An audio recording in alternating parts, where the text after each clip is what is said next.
dhaggeeffadha ablee gara lamaan qara abiyyaa magaafa kan waan jeerargee dhage abiyyaa antummaa saba oromoo kanaaf hin qabu saba biraa gammachiisuudhaaf jecha oromoo dagate jedhanii ololli deemaa jira jedhe haa ta'u ammoo je an qabsoo kanaaf jechan je ilmaan kiyya waggaa 7 qabsoo kanaaf jecha biyya alaa akka ta'an ta'e je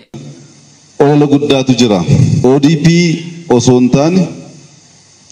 abiy antummaa oromoo hin qabu abiy imma oromoota dagatee jira abiy kaayyoo ganamaa dagateetu orma gammachiisuuf fiigaa jira kana ololli jiru animmoo waa tokkoon isinittiin barbaadu waa'ee qabsoo kanaaf maatiin koo biyya kanaa baqatanii waggaa 7 ala ta'an turan mootummaan Ameerikaa mana hiyyeessaaf qopheesse kenneefi waggaa 7 mana kireeffachuu waan hin dandeenyeef ijoolleen koo achi keessa taa'u. Gamanumatti ammoo as dabre sababaan ilmaan kiyya biyya alaa amma 7 ta'eef je jeneraal Asaaminoo Siggee mana hidhaarraa an oolcheef jecha hojii an hojjedheef jedha inni nuuni beeka jaa kun dhaggeeffadhaa viidiyoon kana. ጀነራል አሳምነው ከ7-8 ዓመት በፊት ወይም ከ10 ዓመት በፊት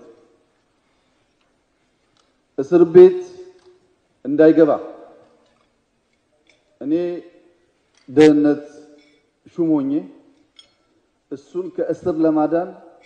ባደረኩት ጥረትና ምክንያት ነው ልጆቼ 7 ዓመት ተሰደው አሜሪካ ይኖሩት 7 ዓመት ተናግረው ያላቀ ያቃል እሱ ስልጣን ሲይዝ ታቃላችሁ ያው ሳምንት አልቆየውም ሳስፈታው የተሸጠ ቤት አለው በፍርድ ቤት ብር ከፍዬ የተሸጠ ቤት አስፈልሻለሁ አሳምነው ከዛም ሹሜው አለ kanaaf namticha kana hin amannu jennee wayiwaachaa turre namtichi kun diina gurraacha akka ta'e uummata oromoo lafarraa fixaa jira kanaan ala ragaan nuti barbaannu tokkolleen hin jiru kanaafuu oromoon yeroodhaan of qopheesse qabsoo isaa finiinsuudhaan namicha kana ifirraa kaasuu qabaan amma qeerroon bakka jirtanii qabsoo kanaaf akka if qopheessitan gamanumaan dhaamsa keenya isiniif dabarsuu barbaannu hamma qophii biraa qabannee isiniif dhufnutti nagaatti nuuf tura